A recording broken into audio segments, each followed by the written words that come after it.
Very nice to see you all. My name is Jorn, I'm from the Eesteren Museum. This year is, I think, quite a beautiful year. We have a year theme on women in architecture, design and urbanism. And tonight we're opening the exhibition that's surrounding you. Actually two exhibitions. The first is called Big Plans, which focus on 10 women urbanists from all around the world, from India to Canada to Switzerland, US, and I sometimes think that I know a little bit about the history of architecture and urbanism, but I think 9 of these women I'd never even heard of. So for me it was also very good and very insightful to have this exhibition here. And we have a beautiful installation we're opening as well tonight, which is called Een Kamer voor Jezelf, a room for one's own, which tells the story of the people who lived in special houses for women from the 1600s, from the hofjes up until the 1960s. So after this we will have drinks that will turn into the opening. But we first have a very interesting talk. Very happy that Eline, who we work with quite regularly through the collegiate chefs, approached us, or we were talking one day about your PhD, and we said, wow, this is a great subject. Perhaps we can highlight this or pay some attention to this in the museum. So I'm very happy that we managed this. That's it for me now. I'll give the floor straight away to you. Thank you so much. Yes, thank you. Thanks, Jorn, and thanks for the opportunity for us to present this evening. Good evening, good afternoon. It's kind of just between those two times. We're really excited to have everyone here this evening. During these presentations, we will explore the concepts of diversity, social cohesion and participation, concepts which pop up in planning policy and neighbourhood development policy all the time, but we'll explore them through the lens of race and racism. I hope that we would make this event lingually accessible for everybody, especially since we're talking about race and racism. But unfortunately, the budget didn't stretch quite that far. But if people want translations in Dutch or other languages, then just come and see me afterwards and we can organise something. So I hope we will have an interesting debate after these presentations, and after that, of course, there is catering from the collegiate koks. I think it's Fatma who's catered for this evening, so I hope you'll stay and have some food with us. But first of all, I would like to introduce Yasmina. Professor Yasmina Beebeejaun, I think I got that right, yes. We're incredibly honoured to have her today. Yesterday I think you were in Warsaw, this morning in London, and now in Amsterdam, so we're really lucky to have her today. Yasmina's research focuses around questions of equality in urban planning and policy from an anti-racist and feminist perspective. Her work explores representations of race in national debates that lead to territorialization of certain spaces as ethnic, and the impact this has on modes and methods of community participation, particularly within urban regeneration projects. This work also concerns how to integrate different forms of knowledge into decision-making processes and the opportunities this creates for new ways of engaging with communities. Her work also engages with the creation of inequalities within historical and contemporary debates about nationhood, colonialism and post-colonial society, both in post-war Britain and also in North America. Yasmina is incredibly well published around these subjects and is currently working on a book project exploring post-war Britain and the centrality of race to urban planning.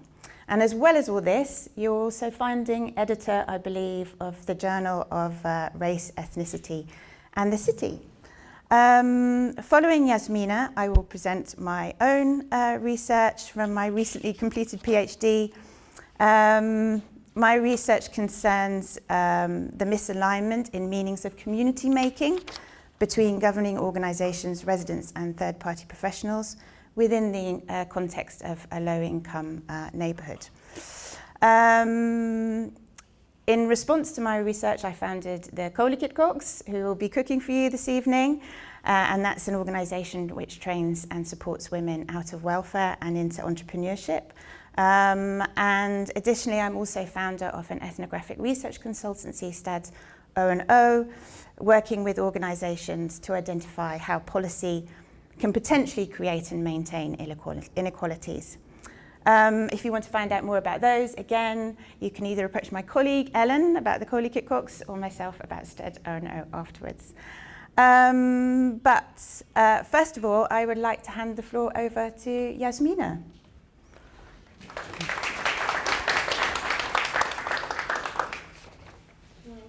Firstly, thank you for that very generous introduction, and thank you to those of you here for coming this afternoon/evening, whichever. And I appreciate that. So what I'm going to do is just talk for about half an hour. Yep. Yeah, and can you tell me when I've got about 10 minutes left? I can, yes. Thank you. So first of all, well, welcome to you, and thank you so much for coming along. I'm going to talk briefly, and I will, around some issues around, about diversity, race, space in the European city. So part of this is based on a paper that's open access to read, that's published in the Journal of Urban Affairs. And I guess the other thing I should say, thanks very much to Eline and to Jorn and the museum for the invitation to this really beautiful space. So I'm going to draw on some of my work on diversity, cities and urban planning here. And I'm going to talk around 4 areas. So I'm going to start off with this idea of diversity, then I'm going to talk about the idea of European cities as post-colonial cities and Black Europe a little bit, and then turn to some of my work on planning and the racialisation of post-war European urban space, and then end with this idea, and I put a question mark here deliberately, an anti-racist urban planning. Okay, so where, and as you mentioned, my background is in urban planning, and I'm at the Bartlett School of Planning, which is in the Faculty of Built Environment at University College London. So a lot of my work is working with people who are going to go into planning and urban design. So, everyday diversity. Okay, so where I start off with is about this idea of diversity, which I would say has become an increasingly quite celebratory narrative, one that's become increasingly dominant and moved on from some of the older discourses around multiculturalism. So I'm primarily thinking about ethnic and racial difference, although diversity is used for all kinds of other ideas of identity.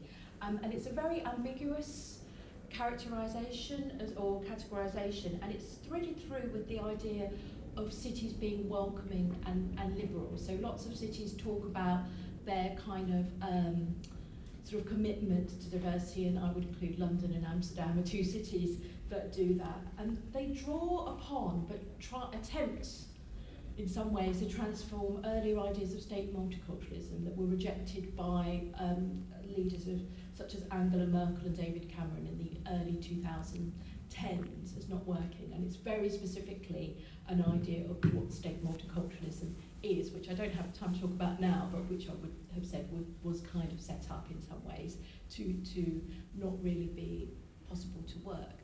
And one of the things that happens is that there's some kind of slippage between demographics, so that we can, and I teach undergraduate planners who love to count things and draw maps and sort of illustrate them, that we can count that there are people who have origins in different countries and people whose first language, in London, there's lots of talk about how many languages are spoken as a first language. And from there, there's a kind of, then a slip to say, because there are so many different people, then what we have is something that's really positive and that's inclusive. So a lot of work is really more geography and sociology.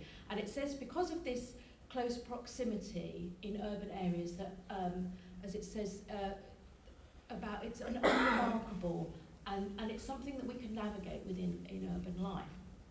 Now many draw on the work of Paul Gilroy, who's now based at UCL, but and I use this quote, but he's not a proponent of diversity, but this quote here where he talks about conviviality. So he says it's about not discontinuities of experience or patterns of communication. So it's about this idea that we're confronted with difference, it can be uncomfortable, but the navigation of it is something where that gives rise to some kind of political with a small p, or like a political possibility. So this is actually from the Amsterdam website publicity. So Amsterdam is one of the most multicultural cities in the world, very true. But where do we go from there? So the scholars here who have looked at these cities, and there's quite a lot of work. I live in Hackney, which is a very, very highly studied neighbourhood, which I think there's, you know, neighbourhoods in Amsterdam that are the same. And so I'm also quite interested from a personal view when you read about the neighbourhood that you live in and the kinds of conclusions that people draw from being within there. So scholars aren't arguing, and the everyday diversity scholars, so the other thing I should say is I don't really agree with some of the ideas in this work. But they don't say that racism or prejudice are absent, but there's nevertheless an implicit idea that it's lessened or it's not as much of a problem in people's lives because other people are more comfortable, basically. So I wanted to problematise that a bit. So this is from, there's someone called Suzanne Wessendorf that works on this, and in her book she talks about that in her work she hasn't really observed racism in everyday life. So she said, my many years of participant observation in the area have revealed that racism and xenophobia have little bearing on everyday social relations. So I would say that was quite an interesting conclusion. That's based on work in Hackney, because that's not really been my experience at all from my own observations and experience. And if you just look at data like hate crimes and anti-Semitism are rising, you know, sort of quite a lot. So it doesn't, and we know that those crimes are also very underreported. So these ideas are kind of problematic, but they come, and I think this is the thing that's illuminating about everyday diversity from a particular perspective and a particular positionality. So Simon Verleuven, who is now based in the UK, but I think did his fieldwork in Sweden. So he looked at young Londoners, and he talks here about that when he looked at basically the kinds of experiences, and that he spoke to lots of young people and observed them who deal with you know, these kind of multicultural interactions. But what he said is something different, and I won't read the whole quote, but the idea that people try to be non-intrusive, so they kind of modify and mediate their behaviour. So I am not a problem, which is somewhat different to a stance, as he says there. Difference is simply non-existence. So you can just move my stuff along as well.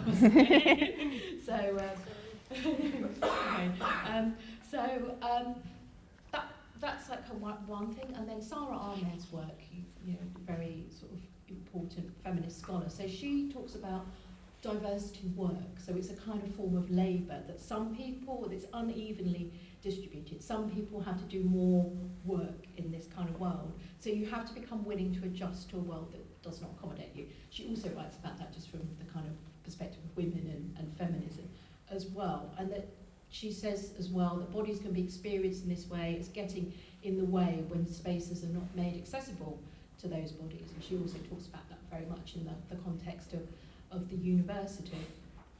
So it's about this idea of an uneven distribution of labour, and that diversity kind of works because some people have to do more labour, and that particularly is around like ethnic and racial minorities. So Ronaldo Walcott, who's actually writing, I think in the North American, but I think Canadian context, goes even further than that. And I think his work has kind of resonance with the work of Gloria Wekker, who's many of you will know, and her work on white innocence.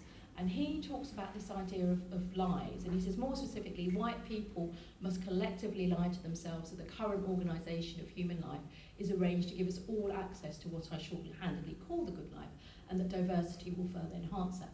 And I think he very much writes from the context of Canada, that promotes itself still as a very liberal society, but really tries to disengage with any legacy of like its treatment of Indigenous people and settler colonialism, but also the experiences of black people in Canada. So these ideas around that challenge everyday diversity also I just think are very important as a starting point.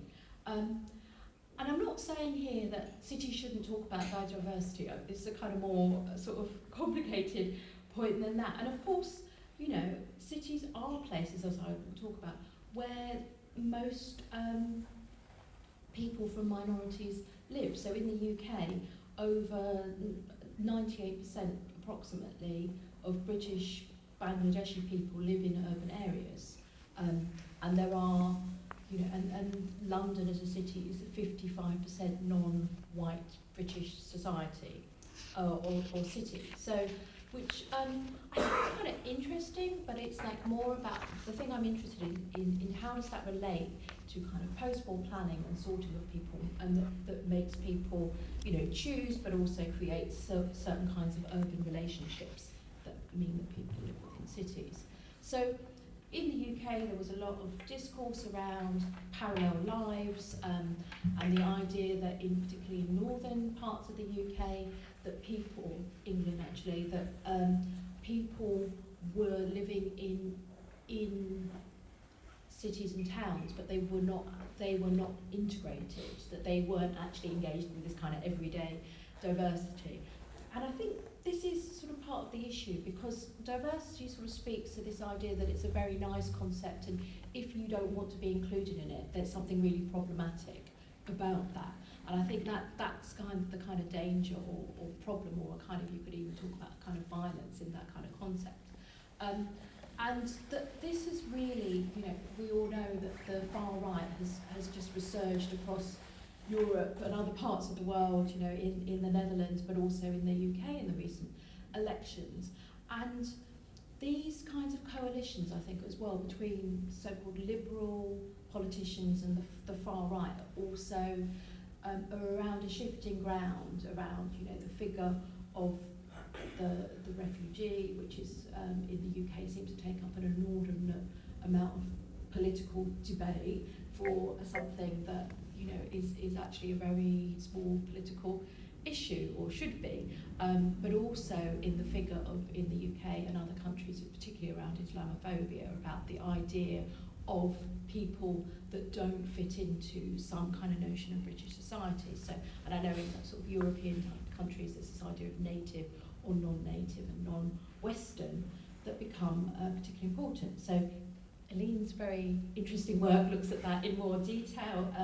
So where I want to come back to then is this idea of the post-colonial European city, because what I will argue in this section is around that this is also predicated on particular ideas of European society and cities, and that diversity comes from a kind of a majority ethnicity-centred viewpoint. So it's not a great picture, but this is like the proposed new commissioners for the European Union, and I couldn't find the quote, but I think von der Leyen said something about, with the last set, about the diversity of the EU. I think it was unironic statement as well, so I was really intrigued by this. And I think the Guardian newspapers got very excited about the fact that there would be one potential new commissioner who's a person of colour.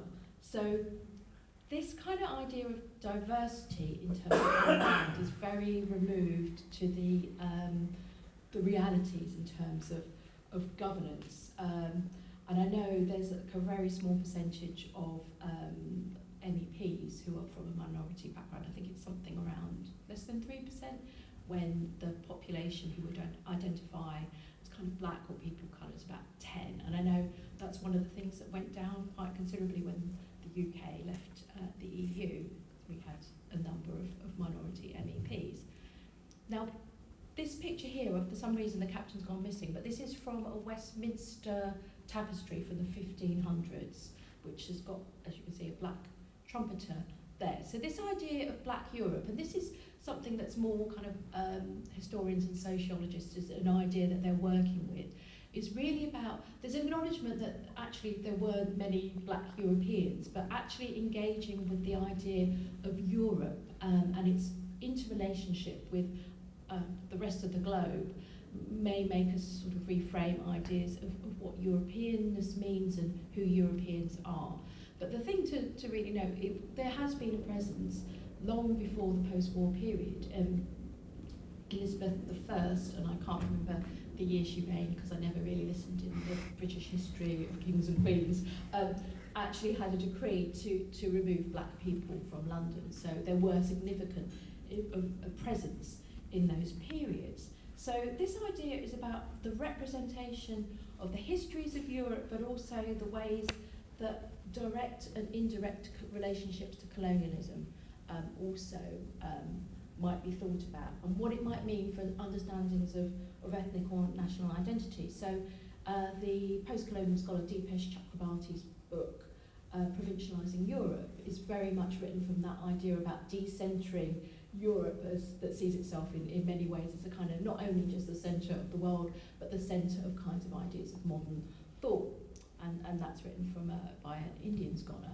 So where I'll turn to is around this idea about presence, I guess, now. So it's about how does post-colonial theory help us rethink European cities. So Anthony King, who's a very prominent post-colonial scholar, talks about the different ways in which we might understand post-colonial cities. So it's firstly, he talks about the ideas of cities that have gone through colonialism, so cities of the global south predominantly. He also talks about a post-colonial city is how the kinds of frames of knowledge of planning and space make us look at cities in particular ways and sort them in particular ways. And then the final example he uses are for former imperial metropoles, and he talks about London and Amsterdam as post-colonial cities.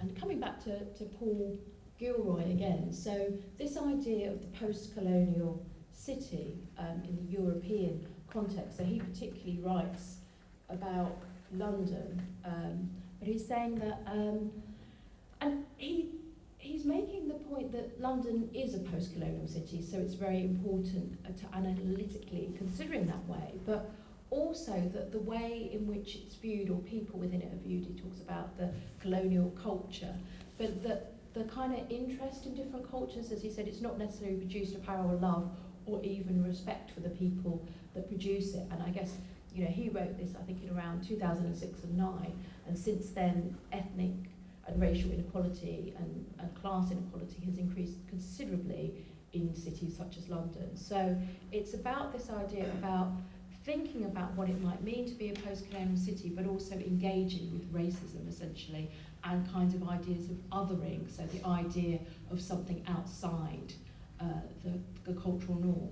But he says that the allure of these cultures might have been enhanced by the deepening of social and cultural segregation. So these ideas around diversity and what it means, and about that kind of relationship to kind of inequalities and also presence through basically the legacy of colonialism are quite important then to thinking through planning. So the next section, I just want to talk about planning and the racialisation of post-war European space. So I think I didn't mention that in the previous slide. So in the UK, Windrush remains very important, partly because people still it hasn't been resolved, the fact that they had the right to citizenship and they've deported people and so on, because they actually destroyed a lot of the records of when people first arrived.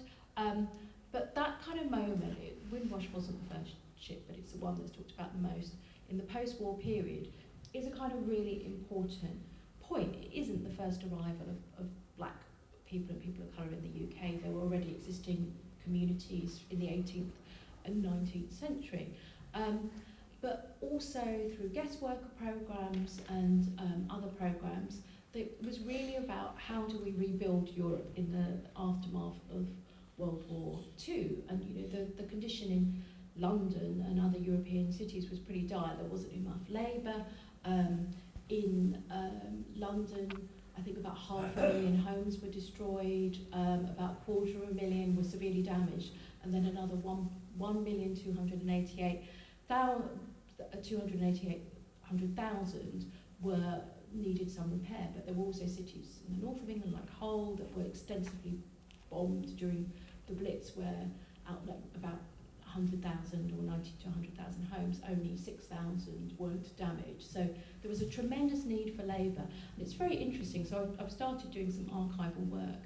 A lot of but there was a huge resistance to people coming from the so-called New Commonwealth. So that's primarily from South Asia and then from the Caribbean. And there was a lot of discussion about how actually it would be preferable to have white workers from Poland and Germany, also from Italy. And there was a kind of discussion about this, but of course people had the right to citizenship. But this kind of idea of when they arrived, and it's interesting because there was no kind of programme to help people to settle in the UK. Essentially, people came over, and this book by Sam Selvin, I think, is a really interesting account about how people tried to settle in the UK, and it's a novel, but I think it's a kind of a really important account. And what tended to happen was that people used like chain migration to come to the UK, but they were put in the worst housing because people weren't entitled to state housing, and then also council housing, but also many people wouldn't rent them because there was a de facto colour bar. But there were also a kind of huge amount of sort of stereotypes and tropes that really came from the colonies. So this paper about the Middlesbrough race riot, David Taylor sort of has like a sort of comments from like newspaper articles. So strange ideas about coming from a warm climate, they have a tendency to crowd together to keep warm, and seldom is ventilation satisfactory. So you can read all of these kinds of strange articles, and I would say they're very much from colonial ideas, which were to justify kind of post-war to colonial planning, which obviously had very different standards for indigenous people to Europeans, that it's actually better for people to live in these kind of worse conditions. So people ended up in these sort of very bad conditions. So there's a picture there, and it kind of seems strange now, but like Notting Hill and Paddington were very undesirable areas to live because they had very large houses, and they're quite hard to maintain if you don't have servants, and lots of people who were quite rich couldn't find servants in the post-war period, so they left these places that became subdivided. So, but there's a relative silence here in terms of planning. So planning was very much focused on new towns and other spaces which were primarily open to white residents. And these areas became associated with urban decline. So there's a distinction here because people of colour were seen to be the reason for urban decline, rather than these were the only areas of urban decline were the only places that people of colour could find housing, or the majority of them. So these kinds of large-scale interventions that then started to emerge. So basically, the UK's had a high housing crisis since the Industrial Revolution, which has never been resolved, is the kind of the short thing here. And there were kind of various interventions, so new towns, which have come back into the agenda under the new Labour government. But what happened was this idea of what planning as a kind of progressive discipline is really problematic, because a lot of practice of British planners was in colonies, and most of their kind of experience in the early 20th century was through developing colonial cities and towns which were segregated racially. So these kinds of ideas, they're not practiced in the same way, because Britain, might have had a de facto colour bar, but it had like an overt idea of treating people equally. But these kinds of ideas came through not just through planning that had been largely developed in the colonies, and it's very strange when you read planning histories, there's a kind of discussion about the late 19th century, and then the sort of next 4 decades are apparently just about discussion of ideas, and then the post-war planning system happened. But then, as it says there, this is work by Craggs and Neate, 10 of 28 British new towns were managed by ex-colonial administrators, and some of them talked about the civilising mission of new towns. So these kinds of ideas coming back. This is a picture from Neil Kenlock. So this idea as well about keeping Britain white, that was very kind of racist ideas that really were being manifest in the idea of the nation state, but also in particular spaces in Britain, in cities. This is another book as well that I think is really interesting. Bucci Emecheta, Second Class Citizen. Again, she's writing from a woman's perspective, or it's a story of a sort of feminist, and about the experience again of people of colour living in the UK. So where we sort of move towards is this idea of planning for the post-colonial other. And I think, you know, although it's not a direct transference from the colonies in Britain, very much the idea or the language or the kind of concepts of how we plan for a more diverse society or for people of colour was the framing of planning's problems that it had to deal with. So there was very much fear of segregation and ethnic enclaves, but no interventions particularly to help people, because there was such a severe housing crisis. And in the archival work, people, civil servants say that they can't be seen to help people of colour because it would just cause such political kind of carnage against them. And that therefore urban blight was created, but as I've said, ethnic and racial minorities were considered one of the causes. And planning approaches were very much about dispersal, or the idea that we frame minorities as they're hard to reach, they're kind of not possible to engage with in terms of planning interventions, or in need of particular new policy. So this has been a big theme through planning and land use, about that minorities need particular policies, and this is not really how we do planning, as if planning is a kind of neutral arrangement of land rather than very culturally determined. And the experience of racism has largely been framed as outside planning's colourblind approach, and planners have very specifically used that language about planning is colourblind, so race has no relationship to the doing of planning, which is a kind of interesting way of thinking about it, and a great deal of opposition. So so I won't speak about this example, but this may be one that you're familiar with, but I'm very intrigued, and this is something that's apparently sort of just gone to the courts in the last few days for the tenants. So about Denmark's housing policy, and about the idea, and actually using the word ghetto, which is of course problematic, but now areas for inclusion, but the way in which very forcible kinds of interventions to try and disperse ethnic minority people, and this case is going forward against it's a violation of human rights, essentially, which will be interesting to see. So the Danish court has let it go forward. So these kinds of interventions into planning, or by planning, I mean, I think they can, and there are many other examples of this, they continue to implicitly frame people from minority backgrounds as problems, and the idea will somehow eradicate the problem rather than dealing with the structural inequalities. And one of my colleagues at my university works very much on this in terms of the conversion of offices to residential housing, which does not require planning permission and has very, very low standards, and people of colour are highly disproportionately represented as the people that live within this. And there's very much a discourse around and also sort of people seeking refugee status and people seeking asylum, that this is kind of, they should be grateful for this kind of housing, which is not that far removed from some of the discourse in the post-war period, from the kind of migrants from the new Commonwealth. So where I just go to is that question of anti-racist planning, and I think it's really remains in many ways around speculative possibilities and future. And so I just want to say something briefly, but I think rethinking those subjectivities about how planning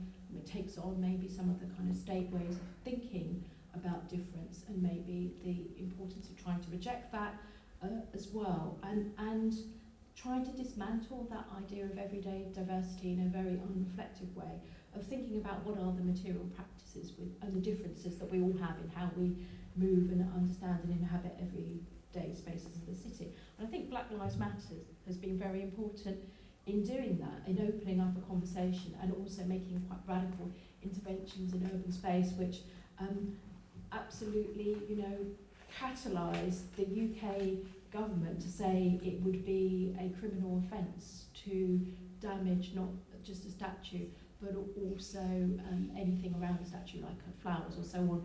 And they were proposing up to 10 years in prison, which is more than like actual bodily harm or grievous bodily harm, assaulting a human being. So this kind of idea about memorialisation is really interesting. So, and it's also, and I think that's where it sort of comes into, like, what does it mean, everyday diversity, but how does it relate to the physical spaces of the city?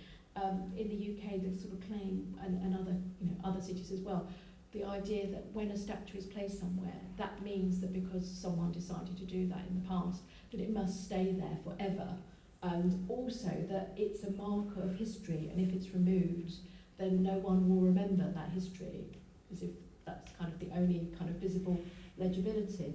And I think part of that debate has because of that implicit view that there is a consensus. So when politicians talk about it, they believe it's a consensus. And it obscures the dissensus around many statues, as well as actually the campaigns over time, particularly in the 60s and 70s, to remove colonial statues of specific people. So I'm interested, I'm actually got to leave tomorrow, otherwise I would have a look for this. But this is a project where there's been quite a few statues of Martin Luther King in Amsterdam, like they're 4 foot high, and there's a walking tour that you can do. And they've been placed in various sites from Washington to Amsterdam. They don't have permission to be there. So, but it's interesting here. So these are some of the statues that they were vandalised, and they've sort of taken them to a museum space to work with them. So it's I'm interested in that kind of artistic intervention and then the response to that. And I think that says kind of something very interesting about racial dynamics, but also about presence in space. And this display is from 2019, but also about other kinds of interventions. I've just got 2 more slides. So this is called Gift of Cain. It's in Fenchurch Street in London, which is like basically the city, part of the city. And it's the poem is by Lemay Sissay, who's quite a sort of famous black British poet. So these kinds of interventions are also about other kinds of ways in which I think, particularly around planning and heritage, that we can think about how do we engage with this idea of post-coloniality, but also with the idea of black Europe perhaps, and how do we make spaces for them. And then the last slide where I'll end, which I think is around another kind of intervention, is the artist Steve McQueen. So he's the guy at the back of the middle, and very famous. And I don't know if he still lives in Amsterdam, but very famously moved to Amsterdam from Britain.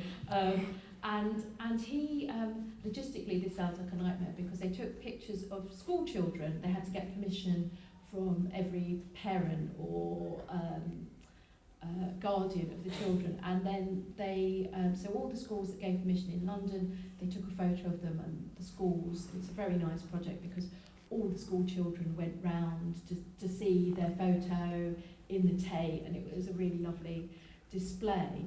And I think he's really important. You might have seen he made a series of films, small acts around like sort of key sort of moments in Black British history, which I think are also really important interventions in rethinking the kind of relationship between race and, in this context, British society. And he says there's an urgency to reflect on who we are and our future, to have a visual reflection on the people who make the city work. And I think it's important and in some ways urgent. And those pictures showed really the diversity of London's schools. And I think these kinds of interventions are important because so often people of colour remain represented in policy as problematic groups to deal with or address those issues, and really the vibrancy, the importance that people of colour have had to, directly through the kind of underpinning of the financial history of Europe, but also through the way in which they responded to the post-war and 60s and 70s labour crisis, are like really important things to represent, and in fact in terms of the labour that they do now. So these interventions speak to questions in ways that existing policy, I think, cannot or does not at the moment.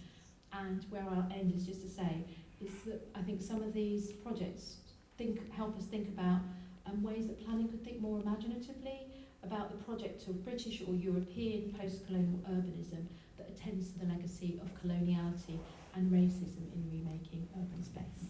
So, thank you very much.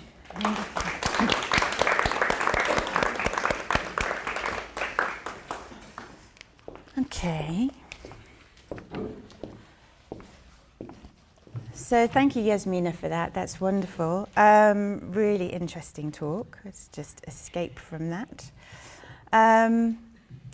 So my presentation will kind of focus in more detail about some of these colonial ideas that remain in planning, in particular, in this instance, in community making.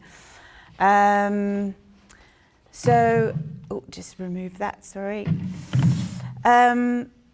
Before returning to university to do my PhD, I worked for some 20 years as an urban designer in the UK and in the Netherlands, and also in India.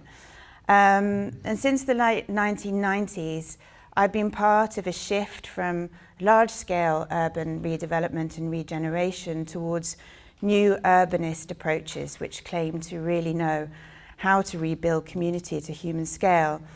But to all intents and purposes, this shift has only furthered processes of gentrification and displacement, changing the social and physical environments of neighbourhoods beyond the recognition of previous residents.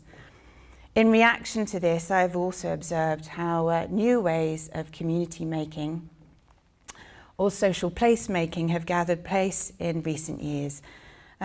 These approaches make assertions around how to create more inclusive cities by including residents in the decision-making process. Over time, there's been a sort of gradual shift, almost seamless adoption of these bottom-up grassroots initiatives into local neighbourhood development policy, particularly here in the Netherlands as part of the participatory policy paradigm. These shifts have brought with them a whole new raft of professionals, third-party professionals, from urban programming consultants, community making professionals, and even artists as well. So I've been part of this process. I've organised and I've facilitated rounds, countless rounds. In fact, Jill, you're here, you might recognise that slide. Yeah, countless rounds of community consultations. Yes, as I've attempted to engage and explain the future possibilities of a neighbourhood with its residents, I became aware of an increasing uneasiness. Many of these consultations have been met with either resistance or indifference. And there was an overriding sense for those that I consulted with that these new plans of a new imagined community were just not for me. So as professionals, we tend to waltz into neighbourhoods with our plans and proposals, claiming to know exactly what's needed to build a sense of community or to restore it. But we often come with preconceived ideas. And ever since I've been interested in these assumptions that urban professionals make around certain neighbourhoods and their residents, and the role they play in reproducing these assumptions, and also the possible damage this can create. Because I suggest that the imagined community promised to marginalised neighbourhoods is more about us as professionals than actually meaningfully tackling the problems of faced by the residents. So as Yasmina kind of introduced, is like, how do we think about low-income neighbourhoods of colour? One of the assumptions we make as professionals is that social relations between residents is somehow broken or different in low-income neighbourhoods of colour. And these assumptions don't come out of nowhere, of course. Policy, in part, responds to wider public and political debates. So as part of my research, I traced the development of neighbourhood development policy in the Colonial in Amsterdam West, which I'm sure many of you are familiar with. It's a low-income neighbourhood of colour that has been through and continues to go through a period of urban renewal. This urban renewal process actually started some 20 years ago with a document, the Colonial Renewal Plan, which was published in 2003. And it was published at a time when you had the shootings of Pim Fortuyn and Theo van Gogh. The multicultural project, just as Yasmina referred to, was considered to be a failure here in the Netherlands, and immigrant integration policies had taken an assimilationist turn. This idea was explored in the documentary Na de Akbastraat, which I'm sure many of you are familiar with, and it aired in 2002, so a year before this document was published. It examined issues such as crime and nuisance and urban decay, but it also looked at white flight, the ethnic and cultural differences between residents, and also their social relations. Incidentally, the current neighbourhood development policy plan, Integraal Aanpak voor de Koolkiebuurt, was also drawn up in response to the following documentary, Terug naar de Akbastraat, which was aired in 2020. Policy also responds to research, particularly research in the social sciences. Low-income neighbourhoods have long been problematized as unruly and disorderly places since the birth of urban sociology, back at the beginning of the last century. The Chicago School, which is kind of renowned for the birth of urban sociology, bemoaned the loss of community due to processes of industrialization and migration. More recently, the work of Robert Putnam in 2006 and 2007 argued that ethnic diversity reduces feelings of social solidarity, trust and community cooperation. He went on to state that in the short term, residents in ethnically diverse neighbourhoods tend to hunker down, restricting people's social networks, trust and cooperation. And his message was a powerful one, which has influenced urban policy, not just here in the Netherlands, but across Western Europe and North America, partly because he was invited to come and speak with municipalities across the globe.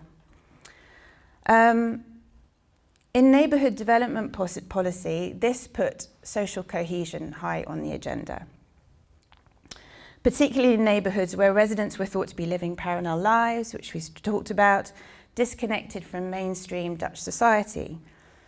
This discourse in part legitimised the demolition of social housing stock and the creation of mixed neighbourhoods, where new residents would mix with existing residents from different ethnic and cultural backgrounds, and in doing so would become more tolerant of each other's differences. More recently, this same sentiment can be found weaved into participation policy, which attempt to bring certain groups together. The aim is to create stronger social networks by residents participating in grassroots initiatives which simultaneously claim to solve local problems with local knowledge. The aspiration to engineer social mixing is based on an idea within social psychology, whereby the more we mix with those who are different from ourselves, the more tolerant we become of each other, or become of those differences. However, policy misses one vital aspect from social psychology. In order to reduce prejudice and foster tolerance, there are certain conditions which have to be in place first. One of those being that the groups need to be of equal status. So, the assimilationist language in planning policy has changed, and it's changed into a policy aspiration to create diverse neighbourhoods where diversity is both celebrated and considered commonplace.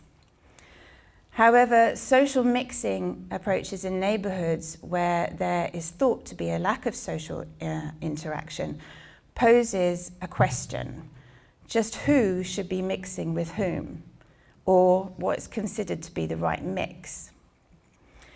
In the Koolkiebuurt, some groups' social relations are thought to require more intervention than others, meaning that some groups' social relations come under greater scrutiny than others, while others are considered unremarkable.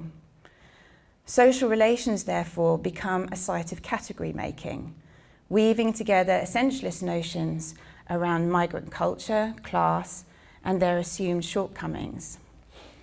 To give a clear example of this, Turkish and Moroccan residents in particular are understood as both to be lacking in social cohesion and having too much. That is, they're understood not to be mixing with other residents, while at the same time mixing too much within their own communities. This is understood to be detrimental, both at a local and national level, because such close-knit relations with little or no contact with Dutch society pose a threat to social cohesion in the Netherlands as a whole, as well as denying these groups the opportunity that Dutch society can offer. So if such categorizations are evaluated negatively, as in this sense, they reflect a form of racism that's based on social hierarchy between the native and the non-European citizen.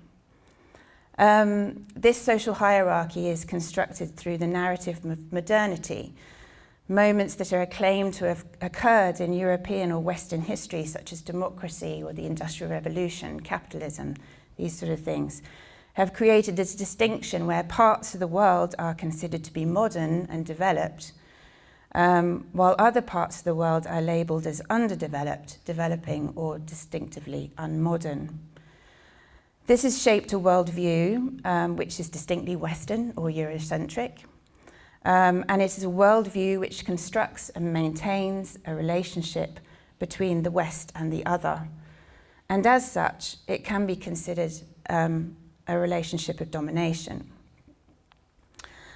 I argue in this instance, this way of viewing the world is extended to people's social relations, whereby some groups' social relations are seen as more modern and others less modern, based on their propensity to mix with each other. Moreover, those who are considered to have less modern relations have to be assisted into becoming more modern through social engineering policies, whether this be creating mixed neighbourhoods or participatory initiatives. These policies attempt to engender a sense of civic responsibility through social engineering in order to establish a shared sense of moral responsibility. And I don't want to offend anyone here, but I'm going to go there with this. And nowhere can this be seen more clearly than represented through the Dutch concept of gezelligheid and how it's applied in community-making initiatives. So I'm sure most of you, or for the non-Dutch members of the audience, gezelligheid is used in a positive sense. It refers to a feeling or an atmosphere of cozy sociability, a feeling of being part of something or the possibility of being part of something. And therefore, it's a very social concept. However, when it's used in a negative context, it becomes a moral concept. It refers to not engaging or not feeling part of something as detrimental to others. A situation can be niet gezellig, not gezellig, but so too can people. Thus, it can also be a way of trying to apply social pressure for people to join in and to take a form of responsibility. For example, a community worker was explaining to me how they were organising a small street festival. Everyone has to come, he says, so it can be gezellig. Being seen as not joining in, therefore, is detrimental to others because you ruin other people's sense of gezelligheid. Therefore, residents are obliged to join in, and if they don't, they'll be morally judged. So the very policies that seek to create sociability simultaneously problematize certain groups and their social relations. And engineering social mixing is not just about sociability, it's also about socialization, or the socialization of certain groups into Dutch mainstream society. As one of my respondents told me, it's about learning from others how to hold your trousers up. So some of you in the audience may say, well, hang on a minute. If you talk to people in the colonial, they will also remark upon the fact that social cohesion is somewhat lacking. Over the past 20 years, there's been a considerable amount of money, time, and energy put into community making in the neighbourhood. Yet despite all this activity, it would appear for governing organisations and for residents alike that few gains have been made.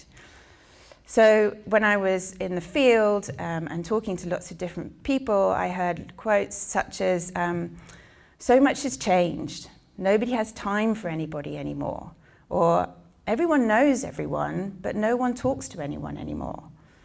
Such comments appear to suggest that residents' feelings around local identity, belonging, and social contact, concepts associated with the idea of social cohesion, have been gradually eroded. So it's the any more in people's quotes that says significance here. The Kolikitbuurt is a neighbourhood that has become a low-income neighbourhood over the last 30 years, through a lack of investment, particularly in its social housing stock. These days, maybe it's not necessarily considered a low-income neighbourhood, as you know, the process of urban renewal does its thing.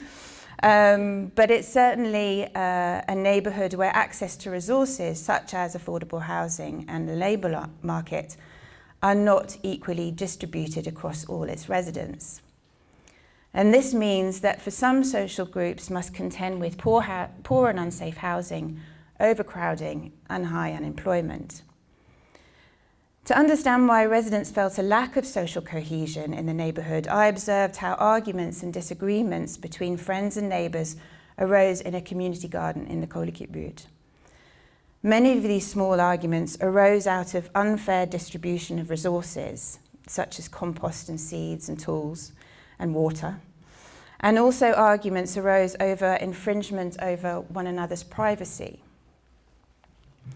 Scholars maintain that these squabbles can be considered indicative of how contextual conditions, that's the material or objective conditions, and how they impact upon, that we find ourselves in, and how they impact upon our daily lives. Access to safe and affordable housing, privacy, and labour markets can be considered local resources. And from my research, it was these particular areas where conflict arose between residents and neighbours. For long-term residents, poor housing and overcrowding frequently tested relations. The condition and the size of the apartments restricts forms of sociability at home, while overcrowding means that residents find it difficult to maintain personal distance. Equally, securing decent housing can become a full-time occupation that leaves little space to consider the needs of your neighbours. Equally, in terms of labour, procuring financial stability means that for long-term residents, quite a few, many long-term residents choose to work in the informal labour market. To do so means that you have to keep your activities secret from your friends and your neighbours unless you're caught. So socialising in neighbourhood groups can sometimes be considered dangerous, thus creating an atmosphere of suspicion and mistrust. These feelings of mistrust and wariness sometimes fall across perceived ethnic boundaries, but more often than not don't. They happen between friends and neighbours or within ethnic groups. Yet despite this, I also observed that friends and neighbours put a great deal of time and energy into being and maintaining neighbourliness, despite and perhaps because of the objective conditions they find themselves in. Therefore, I argue in my research that sociability is a requirement for community life for all residents, but it's continually undermined by the objective conditions that residents find themselves in. And of course, it's neighbourhoods, in neighbourhoods like the Kolikit, it's post-colonial residents who are particularly affected by these conditions.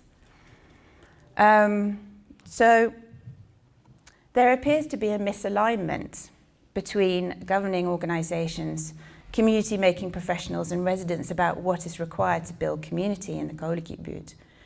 For governing organisations and community professionals alike, in part, it's about attempting to engineer more subjective aspects. That's the kind of touchy-feely things, such as familiarity, affinity, and conviviality. Meanwhile, residents' experiences of making community entail struggle and competition, particularly for the very resources required for them to be able to reproduce a sense of community through their own capacity. So I was interested in this misalignment and the potential consequences that there might be, and the types of relationships this misalignment produces. To look at this further, I studied a community-making project in the community garden, and that was the keeping of chickens. An arts collective was commissioned by the district authority some time ago to improve the livability of the neighbourhood by encouraging interethnic contact. In response to this, the collective consulted with residents to find out what they wanted. The organisation claimed that residents expressed the desire to keep livestock or chickens, evoking romantic ideas of traditional life back in Morocco and Turkey. The collective saw an opportunity whereby the communal management and care for chickens by residents could encourage interethnic contact that the district authority was keen to promote and celebrate ethnic culture, while at the same time producing an eye-catching installation in the form of mobile chicken runs.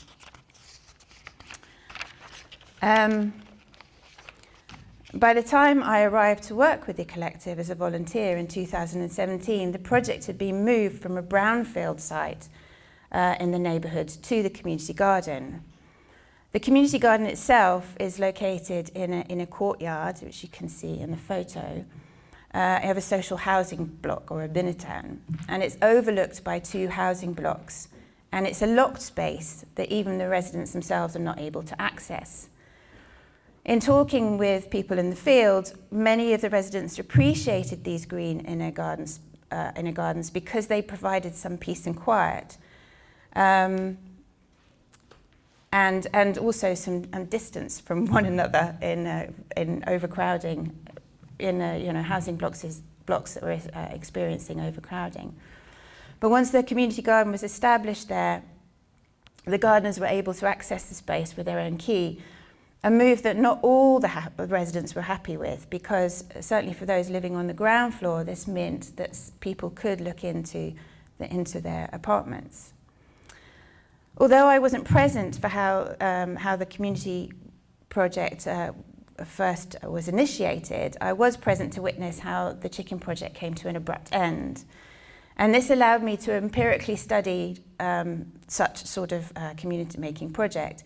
It allowed me to observe how state-sanctioned bottom-up community-making interventions tested relations between all those involved and what exactly the nature of those relations were. Moreover, it allowed me to gain empirical insight into who stands to gain from such interventions and the outcome for residents and their sense of community in the koolkibuurt. As you can imagine, the chickens did attract rats, and they also created noise. Also, their location in the garden was a constant puzzle, as some residents living on the ground floor did not want the project outside their apartment. So the residents' experience of both the community garden at times and the chicken project in particular were at times very problematic. In fact, on the whole, residents were cordial in the garden with one another, but the keeping of chickens consistently undermined positive relations and at times incited extreme reactions. The chicken project, therefore, served to expose and exacerbate the objective conditions that residents around the community must deal with in the everyday. In particular, dealing with rats when you have poor housing conditions and noise, as well as infringements of privacy. It was also a continual source of contention between the district authority, the Social Housing Association, the Arts Collective, and the residents. And therefore, for the project to remain viable, the Arts Collective had to put a lot of time, money and energy into managing these relationships, not just between themselves and governing organisations, but also between residents and between residents and residents. Thus, the project became about managing social relations rather than a project around local empowerment by including residents in the decision-making process. Equally, the project served to reproduce and further legitimise the idea that social relations in the collective buurt between certain groups was problematic. Therefore, I conclude an under-examination of the position of the post-colonial resident in low-income neighbourhoods alongside normative ideas around ethnic and cultural identity creates space in which such initiatives can take root. But as professionals, despite our best intentions, if we fail to recognise how policy structures and maintains inequalities, then our attempts to intervene may cause more harm than good. In fact, I contend that third-party community-making initiatives, which facilitate social contact and mixing, do very little to engender a sense of community and can, in actual fact, undermine and exacerbate social relations in a neighbourhood where access to resources is not equally distributed amongst all its residents. Thank you.